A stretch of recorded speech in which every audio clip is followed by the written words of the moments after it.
জেনা হয়, কর্ণের জেনা হয়।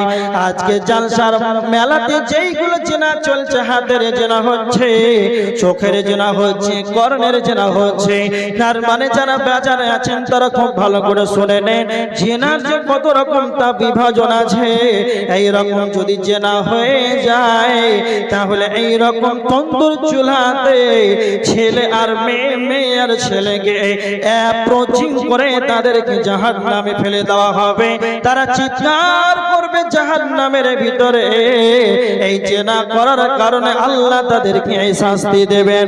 নাম্বার 3, আল্লাহর নবীকে জিবরাইল বলছেন, ইয়া রাসূলুল্লাহ, আপনি যেটা নদী দেখতে পেলেন সেটা হলো রক্তের নদী, পচা গন্ধময় যুক্ত রক্তের নদী।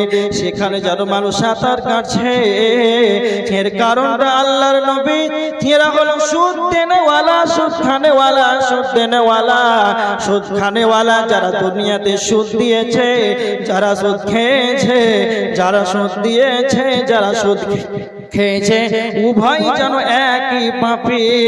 যারা সুদ দিবে আর যারা সুদ খাবে উভয় একই পাপী। এদেরকে এই রক্ত, পচা দুর্গন্ধময় যুক্ত রক্তের নদীতে তাদেরকে ফেলে দেওয়া হবে।